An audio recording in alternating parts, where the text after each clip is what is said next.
Dobrý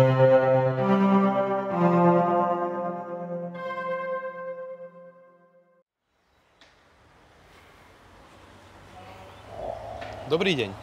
Vítajte na Dnieperskom redkvičkovom dni. Dnes vás týmto dňom prevedú moderátori Filip Fedič a Martin Luterančík.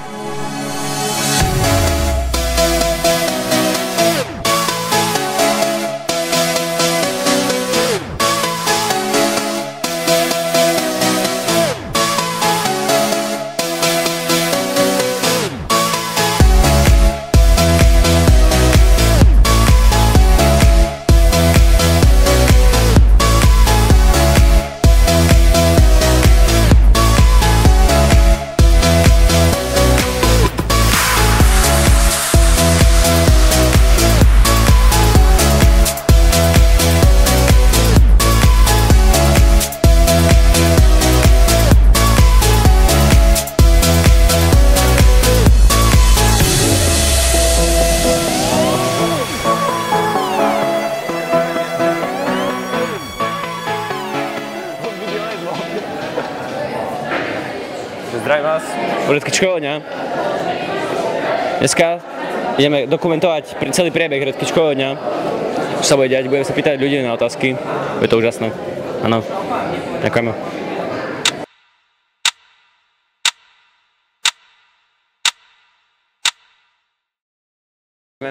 Pri redkvičkového dňa. Dneska sa ideme pýtať otázky ľudí. Máme tu prvého kandidáta. Som Miroslav Kolesár. Idem sa opýtať na pár otázok dôležitých. Miro, máme sa na teba pár otázok pre Padovka. Áno, som celý váš. Aká je vlastne pointa redkvičkového dňa? Redkvičkový deň je tu na to, aby sme spájali celé naše gymnázium k tomu, aby sme si užili krásny deň, aby sme si povedali, že škola nie je len o tom, že sa treba učiť, treba si aj užiť tieto nádherné chvíle. Dobre, ďakujem. Máme ešte pre teba jednu otázku, jednu. Ako vlastne naša škola došla k tomu, že si máme taký redkvičkový deň?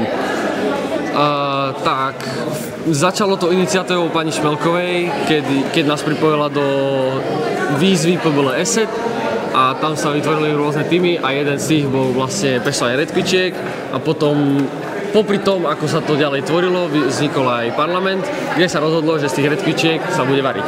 Dobre, ďakujeme. A ešte som sa dozvedel, že to je nejaký sponzor. Je to nejaký sponzor, či nie? Áno, je tu sponzor. Je tu VZ Elektrárne.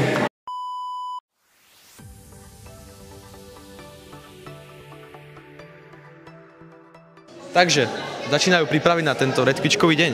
Takže prevedieme vás rýchlo touto jedálňou a začneme tu na najmladšími spolužiakmi príjmov. Takže vyzerá to, ako keby príjma pripravoval nejakú pomazánku. No neviem, opýtame sa ich lídra. Môžeme poprosiť krátky rozhovor. Takže ty si zastupkyňa alebo hlavný kuchár príjmy? Áno, presne tak. Áno. Dobre, a čo ste si dneska pripravili na redkvičkový deň? No tak máme vlastne tuniakovú pomazánku, potom máme vajíčkovú pomazánku a šalát. Výborne. Takže prípravy idú ako? Všetko ide na čas, alebo spolupracujú spolužiaci? Spolupracujeme, hej, všetci sa snažíme, akože niekedy tam máme také menšie výpadky, ale snažíme sa všetci. Dobre. Tak ďakujeme za rozhovor, držíme veľa šťastia v redkvičkovom dni. Ďakujeme vám pekne.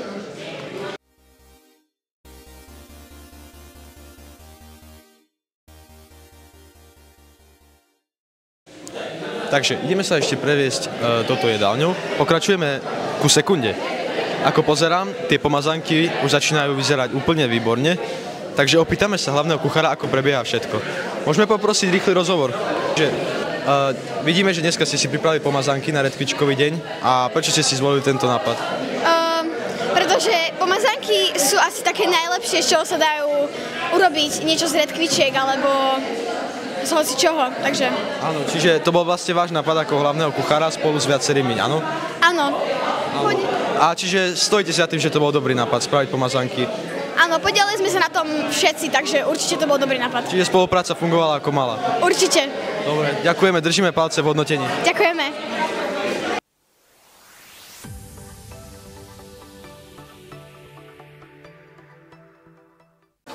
Aktuálne sa nachádzame v Dnieperských záhradách, kde sa teraz varí guláš.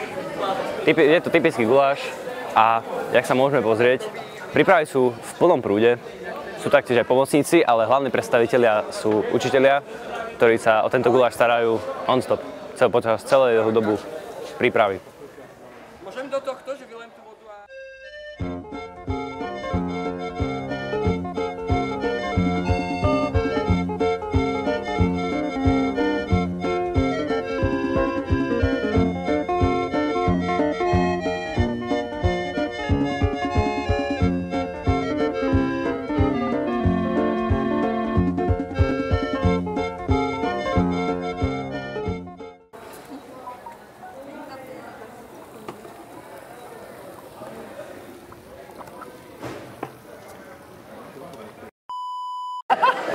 Ja som to sypala a Paťo ma prišiel Tu sa stala veľká nehoda. Čierne korenie sa dostalo, veľmi veľa sa dostalo do misky. Ale nič, čím by sa nedalo pomôcť. Naša prehliadka pokračuje smere za terciou. Takže ideme sa opýtať hlavného predstaviteľa tercie, že čo si vlastne pripravili na dnešný deň. Takže takto z diaľky to vyzerá ako nejaká pomazánka alebo nejaké placky, takže opýtame sa tu na predstaviteľa. Prosím, poď so mnou. Takže ahoj, čo ste si dneska pripravili ako trieda tercia do redkvičkového dňa? No tak pripravili sme si pomazánky tvarohovú a šunkovú a trošku šunková sa nám najprv pokazila, ale opravili sme ju, takže to všetko v pohode. Spolupráca v týme funguje ako má, alebo sú tam nejaké zadrhely? Jasné, všetko ide tak presne ako má, každý pracuje, všetko je výborné. Čiže z pozície hlavného kuchára si spokojný so svojím tímom? Áno, jasné, jasné. Dobre, tak držíme palce v hlavnom hodnotení, nech sa vám darí a ďakujem za rozhovor. Ďakujem, ďakujem.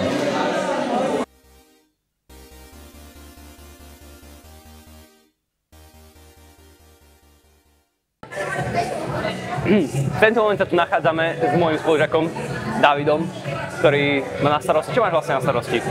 Ja som mal na starosti hranolky. Hranolky som mal na starosti, dobre. Strúhal som asi tak 3/4 hodinu len hranolky a potom som strojom to vlastne dával na podobu hranoliek. Takže hranolky sú domáce, kebyže zo zemiakov kvalitne vyrobené. Ručne strúhané, ručne kráve. A jak zatiaľ hodnotíš priebeh?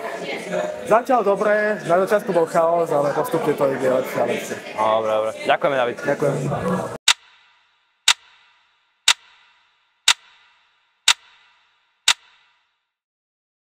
Práve v tento moment sa nachádzame s hlavným šéf-kuchárom Quinty, ktorý je proste 5. ročník v poradí. A chcem sa ťa opýtať, Paťo, čo vlastne robíte? Tak my máme trojchodové jedlo. Prvá je akéby predjedlo pomazánka. A máme tam rôzne veci v tej pomazánke. Ako napríklad?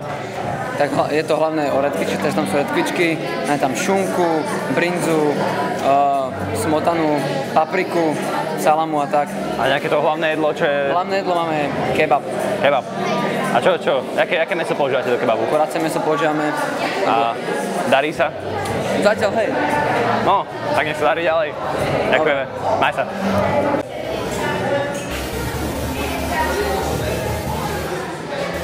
Aktuálne v tento moment sa tu nachádzame s hlavným šéf-kuchárom triedy Sexta, s Rišom. Zdravím ťa. Zdravíčko. Mám na teba otázku. Čo vlastne robí Sexta za jedlo? No, robíme burgere a k tomu dávame prílohu hranolky, teda americké zemiaky. Ja som započul, že hranolky budú práve, že? No, to nebudú hranolky, lebo to nebude robené v oleji, je to robené v rúre a je to posypané americkými zemiakmi, to je korenie. Dobre. Takže dajme to už americké zemiaky. Dajme tomu. Toto je podľa mňa zatiaľ najťažšie jedlo, čo sme tu mali. Takže ako to zvládate? Bolo to celkom stresujúce a skoro sme nestihli pripraviť mäso včas, ale nakoniec všetko sme stihli v poriadku a je to v poriadku. Koľký vlastne ste na tej burgere? Koľký robíte? Štyria kuchári, 2 hlavní, 2 pomocní. Takže všetko v poriadku. Dobre, ďakujem. A ja ti.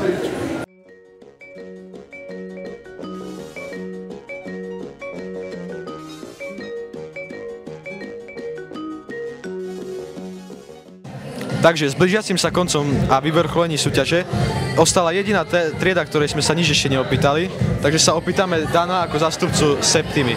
Takže čo ste si pripravili ako Septima na redkvičkový deň? Burgery. Burgery. To už tu má jedna trieda, takže čím sa chcete odlíšiť od Sexty? Robíme ich s láskou a robíme ich dôkladne, aby každému sa páčilo. Áno. A ako funguje spolupráca vášho tímu oproti Sexty alebo oproti ostatným tímom? Myslíte si, že váš tím funguje dobre? Vieš čo, podľa mňa všetky týmy fungujú super, máme super spoluprácu a vieme sa dohodnúť. Čiže všetko ide podľa plánov? Áno. Dobre, tak držíme palce v súťaži, nech sa dobre umiestnite. Ďakujeme. Ďakujeme. Takže finálne prípravy už začínajú. Už sa to začína podobať na finálový produkt, ako to tu bude vyzerať. Keď začne, tu môžeme vidieť natierky, ktoré si zvolili až 3 triedy. Vyzerá to zatiaľ veľmi dobre. Príprava je stále v plnom prúde. Už začína dobrá nálada, hudba hraje. Kebab začína tiež vyzerať.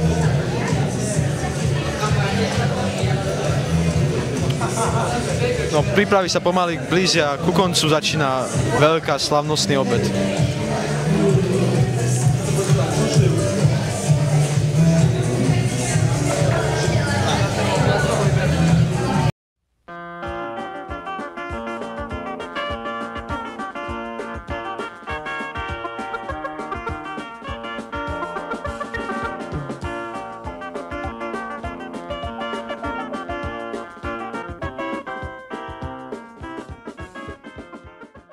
Takže máme obednú fiestu za sebou, ideme sa opýtať kuchára Sexty, že ako hodnotí svoje jedlo a aký majú názor na to jedlo vlastne ostatní. Takže Rišo... Davičko. Ahoj Rišo. Davičko. Takže už je po fieste, vlastne väčšina jedla bola zjedená, takže aké sú vlastne názory, aké sú ohlasy o tvojom jedle, ktoré si uvaril? No, čo si myslím aj ja, čo si myslia aj ostatní, je, že chuťovo bol dobrý ten burger. Hranolky boli super, si myslím. Ja si to napríklad nemyslím.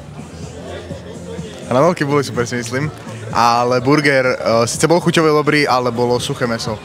A nevieš, čím to mohlo sa stať, alebo niečo také? Áno, viem, veľmi hrubé bolo. Hrubé bolo, a dalo sa tejto chybe predísť, takže to nevadí, viete, učíme sa na chybách však, takže Ríšo už bude vedieť, že keď bude variť hamburger, tak treba tenšie mäso, ale myslím si, že celková spokojnosť je na mieste. Je na mieste určite. Dobre. A tvoj tím, všetci sú spokojní s tvojím vedením? Áno, musia byť. Teda, sú. Dobre. Ďakujem za rozhovor, pán kuchár, a prajem ešte pekný deň. Napodobne.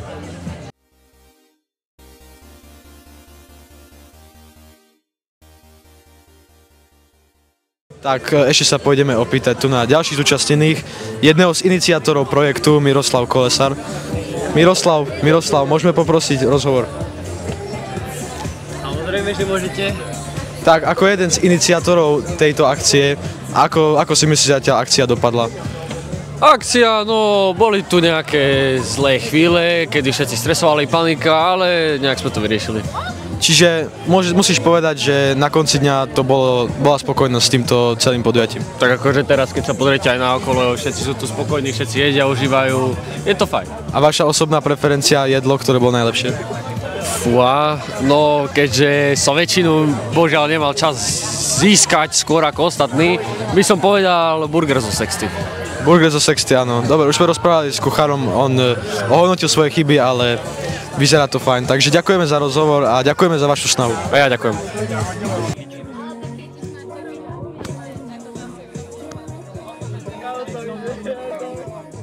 Takže postupne sa blížime k koncu a ideme sa ešte opýtať na názory jedným z kuchárov, ktorý varil burger. Jedným je Dano. Dano, môžem sa ťa opýtať pár otázok? Už som hovoril. Ja viem. Jak, ale hodnotíš jedlo? Je to úžasné. Je to úžasné?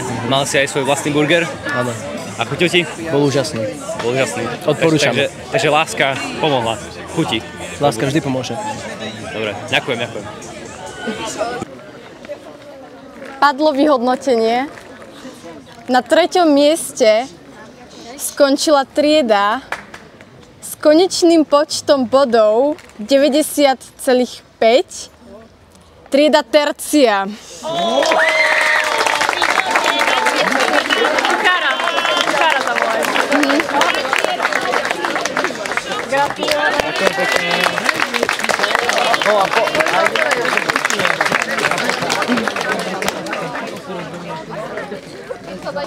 Na druhom mieste s konečným počtom bodov 92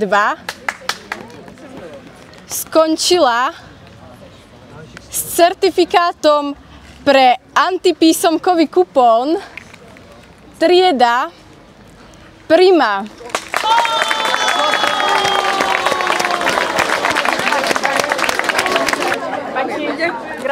Gratulujeme. Gratulujem. Na prvom mieste skončila trieda, ktorá mala počet 93 bodov. A je to konkrétne trieda Quinta. Tak certifikát, ne? Gratulujeme. Dnes sme vám ponúkli pohľad na náš redkvičkový deň na súkromnom gymnáziu. Nakoniec by sme chceli poďakovať našim sponzorom, Západoslovenským elektrárňam. Ďakujeme. Ďakujeme.